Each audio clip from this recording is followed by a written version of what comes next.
معدنیاتی projects عوام کی ترقی کا زینہ ہیں۔ حکومت پاکستان نے اداروں کے ساتھ مل کر SIFC کے قیام کو یقینی بنایا۔ بیرونی سرمایہ کار پاکستان میں چھپے خزانوں کی دریافت میں کردار ادا کریں، یہ ہماری معاشرتی ذمہ داری ہے، مل کر معیشت میں کردار ادا کریں۔ Army chief general Syed Asim Munir کا پاکستان منرل سمٹ سے تاریخی خطاب، کہا اپنے ملک پر نظر ڈالیں تو اس سرزمین میں کیا کچھ نہیں ہے، برف پوش پہاڑوں سے لے کر صحراؤں کی وسعت تک، ساحلی پٹی سے میدانی علاقوں تک۔ سورہ رحمان میں اللہ نے فرمایا ہے، اور تم اپنے رب کی کون کون سی نعمتوں کو جھٹلاؤ گے۔ آرمی چیف نے قرآنی آیت کا حوالہ دے کر واضح کیا، اللہ ان کی مدد کرتا ہے جو خود اپنی مدد آپ کرتے ہیں۔ سورہ بقرہ کی آیت 155 اور 156 کی تلاوت بھی کی۔ آرمی چیف نے امید کے دامن کو تھامے رکھنے اور اللہ رب العزت پر یقین اور ایمان رکھنے پر زور دیا۔ آرمی چیف نے سمٹ سے اظہار خیال کے دوران علامہ اقبال کا شعر بھی پڑھا۔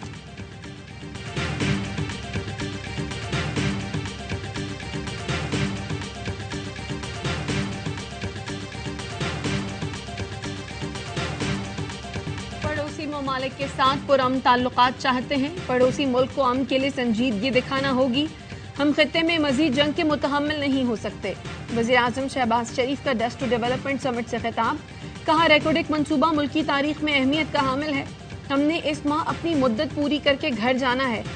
آج بدقسمتی سے معاشرہ تقسیم ہو چکا، ان حالات میں منصوبوں پر عمل نہیں کر سکتے، ہمیں غلطیوں سے سبق سیکھ کر آگے بڑھنا ہے۔ وزیر خزانہ اسحاق ڈار نے خطاب میں کہا، پاکستان کھربوں ڈالر کے اثاثوں کی معیشت ہے، گیس انفراسٹرکچر 42 ارب ڈالر مالیت سے زیادہ کا ہے۔ پاکستان سے متعلق سرمایہ کاری کے لیے دوستانہ تشخص کو اجاگر کرنا ہوگا، اب بھی وقت ہے، میثاق جمہوریت میں زیادہ تاخیر نہیں ہوئی، دوست ممالک اور عالمی کمپنیاں سرمایہ کاری کی خواہش مند ہیں۔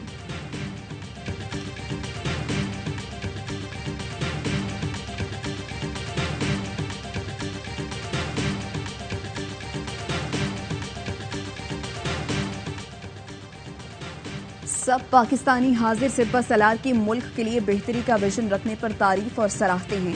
وزیر اعظم آپ سپہ سالار کے پاکستان کے لیے ویژن کی تعریف کر رہے ہیں۔ سابق وفاقی وزیر فیصل واڈا کا ٹویٹ، لکھا آپ نے تو اعتراف جرم کر لیا کہ ایکسپائرڈ 14 جماعتیں عوام کی بہتری میں ناکام ہو چکی۔ PTI سمیت 14 جماعتوں کے پاس 25-30 سال حکومت کے باوجود ملک کے لیے یہ ویژن کیوں نہ تھا؟ اس کے برعکس سپہ سالار کے پاس 6 ماہ کے اندر ہی عوام کی بہتری کا ویژن ہے، اس کی وجہ کیا ہے؟ حاضر سپہ سالار پاکستان کے لیے سوچتے ہیں، جبکہ 14 ایکسپائرڈ جمہوری لیڈرز صرف اپنی جیب بھرنے کا سوچتے ہیں۔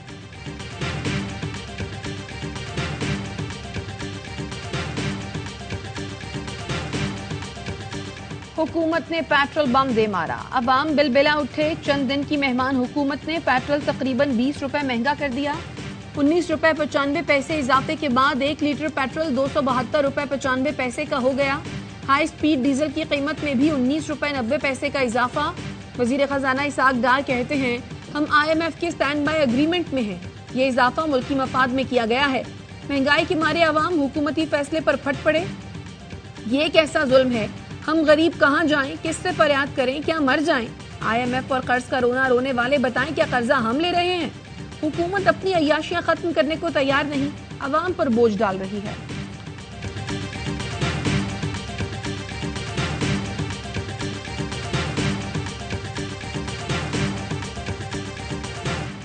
تحریک انصاف نے پیٹرول، ڈیزل اور LPG کی قیمتوں میں اضافہ مسترد کر دیا۔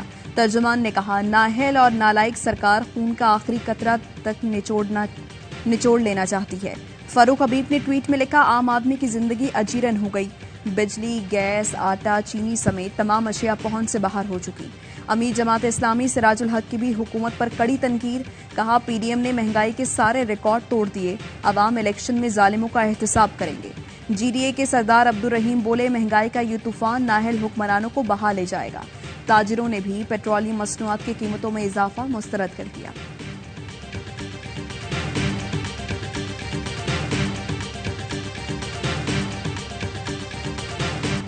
ہم نے جو بھی فیصلے کیے ملک کو ڈیفالٹ سے بچانے کے لیے ہیں۔ وزیر اطلاعات کی وضاحتیں، پیٹرول ڈیزل کی قیمتوں میں اضافے کا فیصلہ مشکل ہوتا ہے۔ IMF پروگرام کے تحت پیٹرولیم لیوی بھی قیمتوں میں شامل ہے، معیشت کو استحکام دے کر ملک کو ترقی کی طرف لے جائیں گے۔ وزیر اعظم دن رات عوام کو ریلیف دینے کے لیے میٹنگ کر رہے ہوتے ہیں۔ مریم اورنگزیب کی پریس کانفرنس۔ میں نے تحائف ذاتی طور پر نہیں بیچے، ملٹری سیکرٹری وسیم چیمہ کے ذریعے تحائف بیچے، عدالت انہیں بطور گواہ نوٹس جاری کر سکتی ہے۔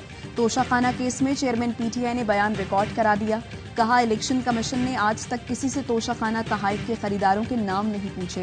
فوجداری کارروائی میں شکایت کنندہ کو ثابت کرنا ہے تحائف میرے پاس تھے جو ظاہر نہیں کیے۔ تحائف پاس ہونے کے باوجود ظاہر نہ کرنے کے الزام پر شکایت کنندہ کے پاس ثبوت نہیں۔ شکایت کنندہ نے مجھ پر سیاسی بنیادوں پر الزام لگایا جو جھوٹا ہے۔ پی ڈی ایم حکومت مجھے الیکشن کی دوڑ سے باہر کرنا چاہتی ہے۔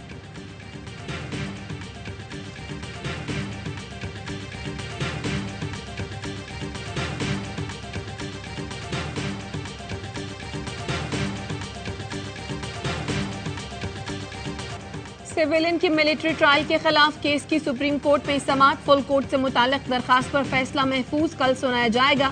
کیس میں سابق چیف جسٹس جواد ایس خواجہ نے تحریری معروضات جمع کرا دی۔ موقف اپنایا، سویلینز کا فوجی عدالتوں میں ٹرائل آئین کی خلاف ورزی ہے۔ موجودہ حکومت کی مدت جلد ختم ہونے والی ہے۔ حکومت کی یقین دہانی کی چند روز بعد کوئی حیثیت نہیں رہے گی۔ سویلینز کا ملٹری ٹرائل کر کے بنیادی حقوق سلب نہیں کیے جا سکتے۔ جسٹس مظاہر نقوی نے ریمارکس دیے، بظاہر لگتا ہے ملزمان کے خلاف مواد کے نام پر صرف فوٹوگرافز ہیں، ٹرائل میں کون سے شواہد پیش کیے جائیں گے؟ اٹارنی جنرل نے کہا، متعلقہ حکام سے ہدایات لے کر بتا سکتا ہوں، جس پر چیف جسٹس بولے، لگتا ہے آپ ان سوالوں پر پوری طرح تیار نہیں۔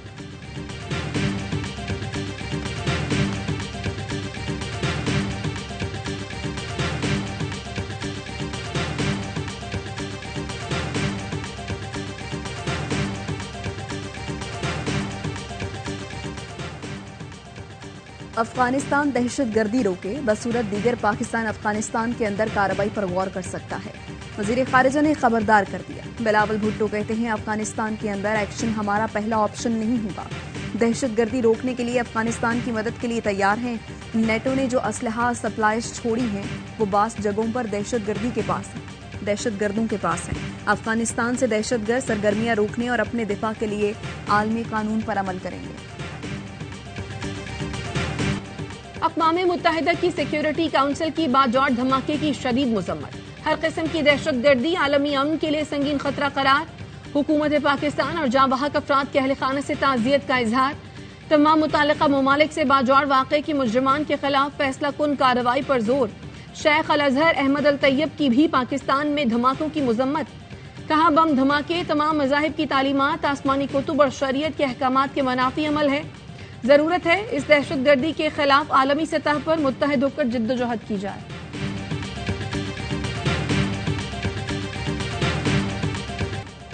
خیبر پختونخوا میں بغیر اجازت جلوس اور عوامی اجتماعات پر پابندی عائد کر دی گئی۔ محکمہ داخلہ نے کمشنرز اور ڈپٹی کمشنرز کو مراسلہ ارسال کر دیا۔ کہا امن و امان کی سنگین صورتحال اور دہشت گردی کے بڑھتے واقعات کے پیش نظر یہ اقدام اٹھایا گیا ہے۔ سیکیورٹی انتظامات نہ ہونے پر کسی صورت اجتماعات کی اجازت نہ دی جائے۔ تمام سیاسی جماعتوں اور متعلقہ اداروں کو قواعد و ضوابط سے متعلق آگاہ کیا جائے۔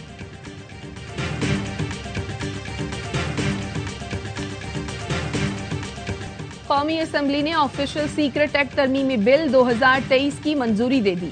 اس ترمیم کا مقصد سرکاری دستاویزات اور املاک کی حفاظت کو یقینی بنانا ہے۔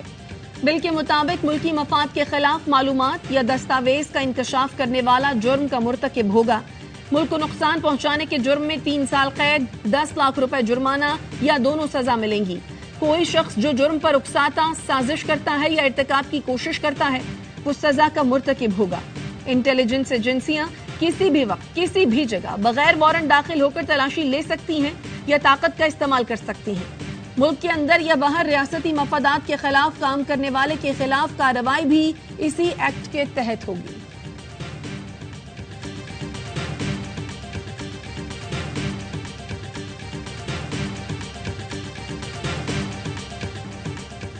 اسلام آباد میں سول جج عاصم حفیظ کی گھریلو ملازمہ پر تشدد کا کیس، جج کی اہلیہ کو 7 اگست تک عبوری ضمانت مل گئی۔ ایڈیشنل سیشن جج ڈاکٹر عابدہ سجاد نے 1 لاکھ روپے کے مچلقوں کے عوض ملزمہ کی ضمانت منظور کی۔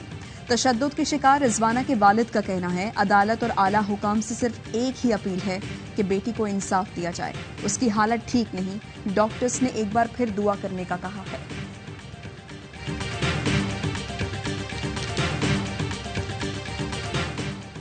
تو توہین الیکشن کمیشن کیس میں فواد چودھری نے معافی نامہ جمع کرا دیا. ممبر کمیشن نے استفسار کیا, کسی کو برا بھلا کہنا پارٹی پالیسی ہو سکتی ہے؟ فواد چودھری نے کہا ملک کا ماحول ہی ایسا بنا ہوا تھا, تکنیکی معاملات ہیں, معافی قبول کریں. چیف الیکشن کمشنر نے کہا معافی کی پہلی 3 لائن میں آپ نے کنڈیشنز ڈالی ہیں, آپ پراپر طریقے سے معافی لکھتے ورنہ شو کاز نوٹس کا جواب دیتے. معافی نامہ دیکھ کر کمیشن اگلی سماعت پر فیصلہ دے گا. الیکشن کمیشن نے کیس کی سماعت 15 اگست تک ملتوی کر دی.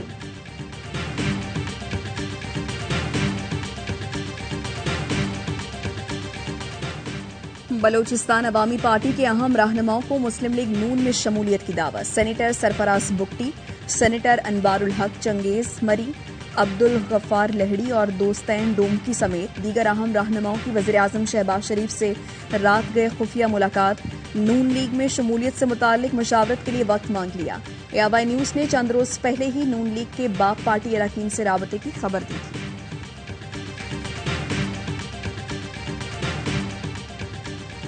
کوئٹہ میں انسداد پولیو ٹیم پر دہشت گردوں کا حملہ. نواکلی میں فائرنگ سے 2 پولیس اہلکار شہید ہو گئے. دونوں اہلکار انسداد پولیو ٹیم کی حفاظت پر مامور تھے. فائرنگ کے وقت پولیو ٹیم گھر کے اندر موجود تھے. پاک فوج کے ہیلی کاپٹر کے لسبیلا حادثے کو 1 سال مکمل. شہداء کی برسی. المناک حادثے میں لیفٹیننٹ جنرل سرفراز علی, بریگیڈیئر امجد حنیف, بریگیڈیئر محمد خالد, پائلٹ میجر سعید احمد, میجر محمد طلحہ اور نائک مدثر فیاض شہید ہوئے تھے. وزیراعظم شہباز شریف کا شہداء کو خراج عقیدت. کہا تاریخ گواہ ہے کہ دہشت گردی کے ناسور کا خاتمہ ہو یا قدرتی آفات, جوانوں نے کبھی اپنا لہو قربان کرنے سے دریغ نہیں کیا. سندھ اور پنجاب میں دریا بے قابو, آبی ریلوں سے تباہی. دریائے سندھ میں پانی کی سطح میں اضافہ. خیرپور میں پیرجو گوٹ کے کچے کے کئی علاقے ڈوب گئے. 200 دیہات کا زمینی رابطہ منقطع, لوگ سیلاب میں پھنس گئے. بہاول نگر کے موزہ بھورے میں دریائے ستلج کا ریلا داخل, کئی مکان منہدم. پیر محل کے مقام پر دریائے راوی میں نچلے درجے کا سیلاب, ہزاروں ایکڑ پر فصلیں تباہ. پاک پتن میں بھی سیلاب سے آبادیاں شدید متاثر. انتظامیہ نے 8000 سے زائد افراد کو محفوظ مقامات پر منتقل کر دیا.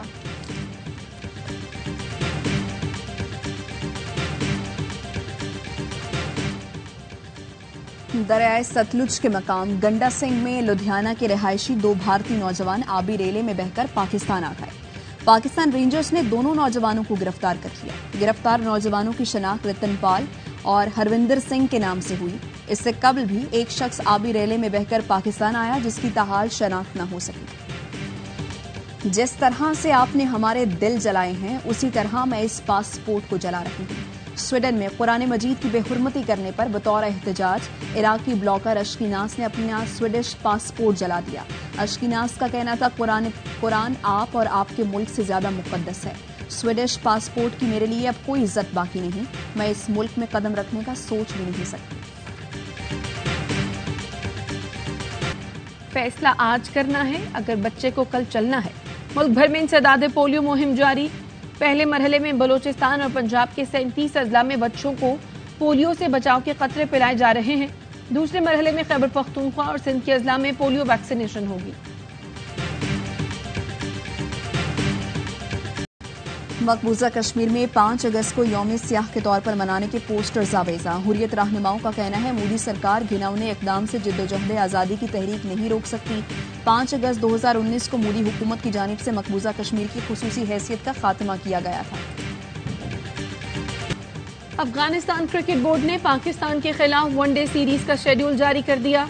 3 میچ کی سیریز 22 سے 26 اگست تک شری لنکا میں کھیلی جائے گی. افغانستان سیریز کی میزبانی کرے گا.